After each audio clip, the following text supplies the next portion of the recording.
और गोविंद भाई कहाँ जा रहे हो? घर में सब ठीक है ना? और आपका बेटा कैसा है?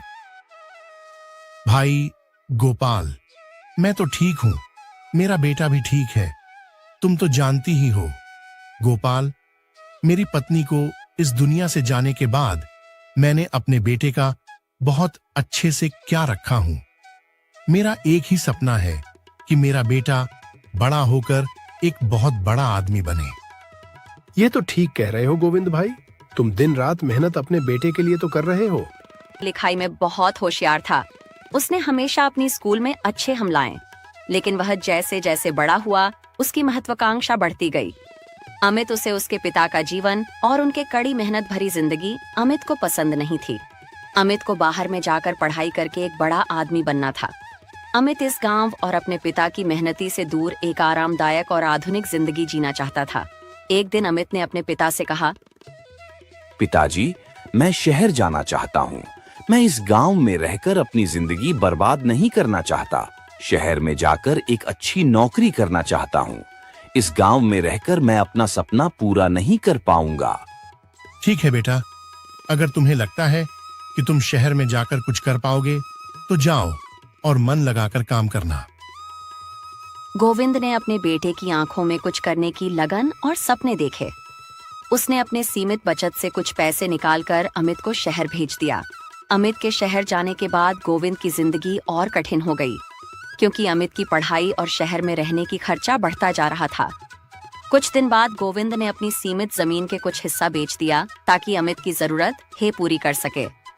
गोविंद अक्सर अपने दोस्तों और गांव वासियों से कहता रहता था, मैंने अपने बेटे को शहर भेजा है ताकि वह पढ़ के कुछ कर सके, और मेरा बेटा एक दिन बड़ा आदमी बन मैं उसकी हर जरूरत पूरा करूंगा, चाहे मुझे कितना भी संघर्ष करना पड़े। शहर में कुछ समय बिताने के बाद अमित ने अपने पिता के संघर्ष और बलिदान को भूलने लगा था। आप उसे गांव का साधारण जीवन और पिता की कठिनाइयां बिछड़ेपन का प्रतीक लगी। वाह, आपने दोस्तों के साथ समय बिताने और आरामदायक जिंदगी जीने में व्यस्त हो गया। एक दिन गोविंद ने अपने बेटे अमित के पास कॉल किया और कहा, बेटा, तुम्हारे पढ़ाई के पैसे का इंतजाम करना अब मुश्किल हो रहा है। मैं कोशिश कर रहा हूं, लेकिन मुझे भी कुछ मदद चाहिए। अमित ने झुनझुनाते हुए अपने पिताजी, आप हमेशा पैसों की चिंता करते रहते हैं। मुझे अपने काम पर ध्यान देना है। आपका हर बात सुनने का मेरे पास समय नहीं है। मुझे बहुत काम है, बाद में बात करेंगे, ठीक है? गोविंद फोन रखकर फिर से अपने काम में लग गया।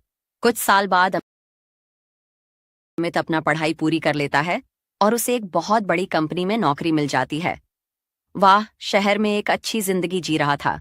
उसने अपने पिता को कभी कभी पैसे भेजने भी शुरू कर दिए, लेकिन उनसे मिलने उनके गांव कभी नहीं गया। एक दिन गांव से एक व्यक्ति शहर आया और अमित से मिला और उसने कहा, अमित, तुम्हारी पिता बीमार है, उन्हें तुम्हारी जरूरत है। अमित ने गुस्से से जवाब दिया,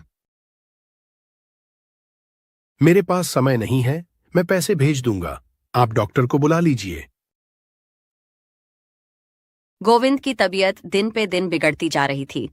एड़ी उन्होंने अपने बेटे अमित को एक खत लिखा,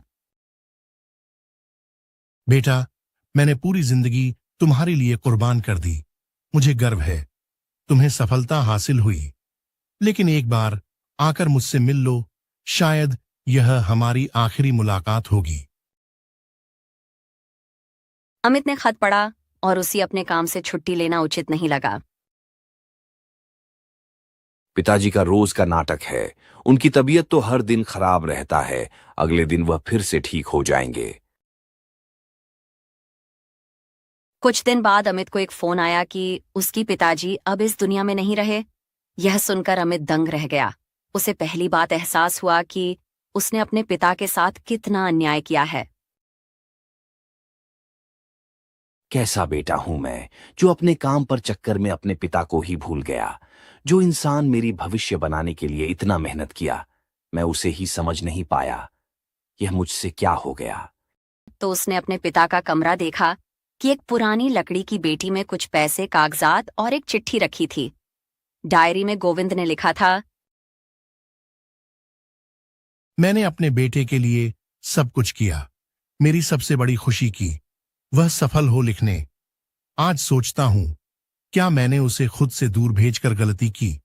मुझे लगता है कि मैं अपने बेटे को प्यार तो दे पाया, लेकिन उसे यह नहीं सिखा पाया कि पिता का सम्मान करना इतना जरूरी है। जिस पिता ने मेरी मां के इस दुनिया से जाने के बाद उनकी कमी होने नहीं दी, मुझे पाला पोसा और इतना बड़ा किया, और मैं उनकी संघर्षों को भूल गया। अब अमित की आंखों में पछतावा साफ साफ दिखाई दे रहा था, लेकिन अब बहुत देर हो चुकी थी। इसके बाद अमित ने अपने पिता की दी गई पैसों से गांव में ही खेती बाड़ी करना शुरू कर दिया और अपनी नौकरी भी छोड़ दी, और गांव में रहकर अपनी पिता की जमीन और हिरासत को संभालने का फैसला किया। उसने गांव के लोगों का मदद करना शुरू कर दिया। आपने पिता के नाम पर स्कूल भी खोला। टेनिस ने महसूस किया कि वह अपने पिता का कर्ज कभी भी नहीं चुका सकता, लेकिन उनकी आदर्शों को अपनाकर आप उनके सपनों को पूरा करके वह उनकी आत्मा को शांति दे सकता है।